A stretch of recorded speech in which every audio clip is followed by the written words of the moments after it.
We are back with It by Stephen King. We are on page 221. I read for 4 minutes and then I sneezed, and I'm not going to post that on YouTube. L. The three-way intersection of Kansas Center and Maine was coming up fast. It was a horror of one-way traffic and conflicting signs and stoplights, which were supposed to be timed but really weren't. The result, a Dairy News editorial had proclaimed the year before, was a traffic rotary conceived in hell. As always, Bill's eyes flickered right and left, fast, gouging the traffic flow, looking for holes. If his judgment was mistaken, if he stuttered, you might say, that's pretty good, he would be badly hurt or killed. He arrowed into a slow-moving traffic which clogged the intersection, running a red light and fading to the right of avoiding a lumbering port-holed Buick. He shot a bullet of a glance back over his shoulder to make sure the middle lane was empty. He looked forward again and saw that in roughly 5 seconds he was going to crash into the rear end of a pickup truck that had stopped squarely in the middle of the intersection, while the Uncle Ike type behind the wheel craned his neck to read all the signs to make sure he hadn't taken a wrong turn and somehow ended up in Miami Beach. What is this, Miami Beach? Oh, that's not funny, I'm so sorry.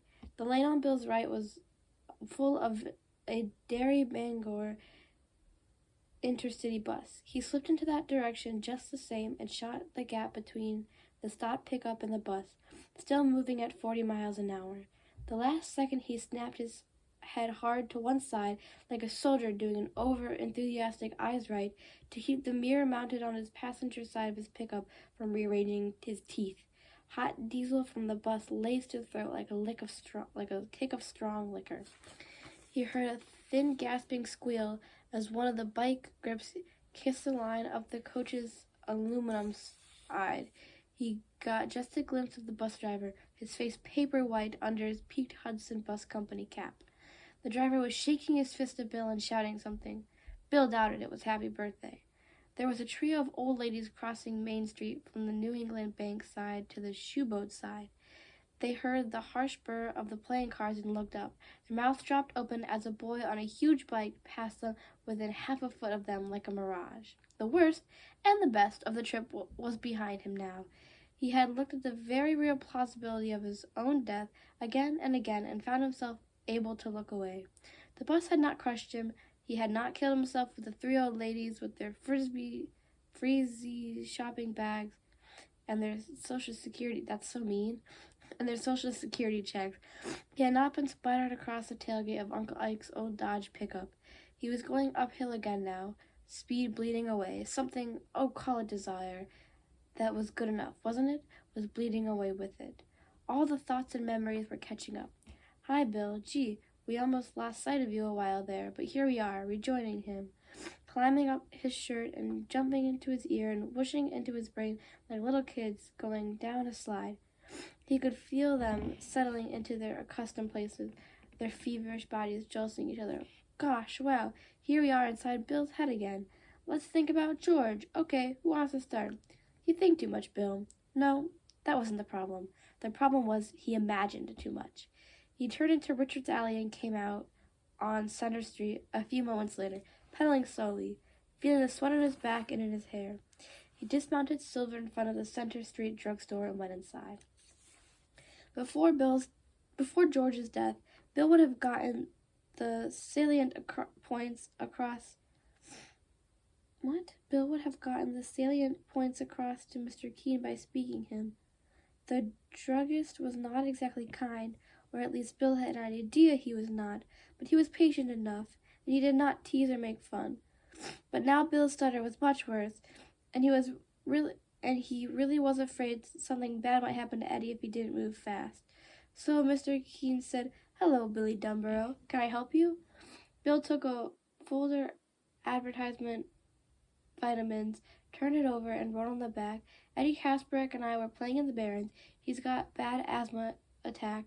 I mean, he can hardly breathe. Can you give me a refill of his aspirator?" Aspirator? Why did I not? That's embarrassing. That's embarrassing.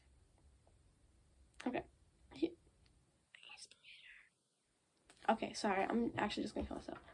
He pushed this note across the glass-topped counter to Mr. Keene, who read it, looked at Bill's anxious blue eyes, and said, "Of course, wait right here, and don't be handling anything you shouldn't." Would not fly in this day and age. But anyways. Bill shifted impatiently from one foot to the other while Mr. Keene was behind the rear counter. Although he was back there less than 5 minutes, it seemed like an age before he returned with one of Eddie's plastic squeeze bottles. He handed it over to Bill, smiled, and said, "This should take care of the problem." Thanks, Bill said. "I don't have any money." "That's all right, son. Miss Casbrack has an account here. I'll just add this on. I'm sure she'll want to thank you for your kindness." Bill, much relieved, thanked Mr. Keene and left quickly.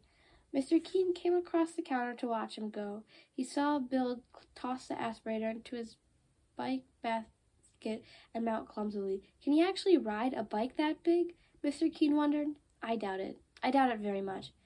But the Denbrough kid somehow got it going without falling on his head and pedaled slowly away. The bike, which looked to Mr. Keene like somebody's idea of a joke, wobbled madly from side to side. The aspirator rolled back and forth in the basket. Mr. Keene grinned a little. If Bill had seen that grin, it might have gone a good way toward confirming the idea that Mr. Keene was not exactly one of the world champion's nice guys. It was sour, the grin of a man who has found much to wonder about, but almost nothing to uplift in the human condition. Yes, he would add Bill's asthma medication to Sonia Casbrack's bill, and as always she would be surprised and suspicious rather than grateful at how cheap the medication was. Other drugs were so dear, she said. Mrs. Casbrack, Mr. Keene knew, was one of the people who believed nothing cheap could do a person much good. He really could have soaked her for her son's hydrox mist. What is a sentence? Miss Casbrack, Mr. Keene knew, was one of those people who believed nothing cheap could do a person much good. He really could have soaked her for his son's hydrox mist, and there had been times when he'd been tempted, but why should he make himself a party to the woman's foolishness? It wasn't as if he were going to starve. Cheap? Oh my, yes. Hydrox mist, administered as needed, typed neatly on the gummed label he had passed on each aspirator bottle, was wonderfully cheap. But even Miss Casbrack was willing to admit that it controlled her son's asthma quite well in spite of that fact. It was cheap because it was nothing but a combination of hydrogen and oxygen, with a dash of camphor added to the mist to give the faint medicinal taste. In other words, Eddie's asthma medicine was tap water. This seems like a real asthma attack, though. I don't know what kind of anxiety is. I don't know what's going on. I don't understand that, even a little. It took Bill longer to get back because he was going uphill. In several places he had to dismount and push Silver. He simply didn't have the muscle power necessary to keep the bike going up more than mild slopes. By the time he had stashed his bike and made his way back into the stream, it was 4:10. All sorts of black superstitions were crossing his mind. The handsome kid would have deserted, leaving Eddie to die, or the bully would have backtracked and beaten the shit out of both of them, or worst of all, the man whose business was murdering kids might have gotten one or both of them, as he had gotten George. He knew there had been a great deal of gossip and speculation about that. Bill had a bad stutter, but he wasn't deaf, although people sometimes seemed to think he must be, since he spoke only when absolutely necessary. Some people felt that the murder of his brother wasn't related at all to the murders of Betty Ripson, Cheryl LaMonica, Matthew Clements, and Veronica Grogan. Others claimed that George Ripson and LaMonica had been killed by one man, and the other two were the work of a copycat killer. A third school of thought held that the boys had been killed by one man and the girls by another. Bill believed they had all been killed by the same person, if it was a person. He sometimes wondered about that, as he sometimes wondered about his feelings concerning Derry this summer. Was it still the aftermath of George's death, the way his parents seemed to ignore him now, so lost in their grief over their younger son that they couldn't see the simple fact Bill was still alive and might be hurting himself? Those things, combined with the other murders The voices that sometimes seemed to speak in his head now whispered to him, and surely they were not variations of his own voice, for these voices did not stutter. They were quiet, but they were sure, advising him to do certain things but not others. Was it those things that made Derry seem somehow different now, somehow threatening, with unexplored streets that did not invite but seemed to instead yawn in a kind of ominous silence that made some faces look secret and frightened? He didn't know, but he believed. As he believed all the He didn't know, but he believed, as he believed all the murderers were the work of a single agency, that Derry really had changed, and that his brother's death had signaled the beginning of that change. The black suppositions in his head came from the lurking idea that anything could happen in Derry now. Anything. Not my day, dog. Not my day.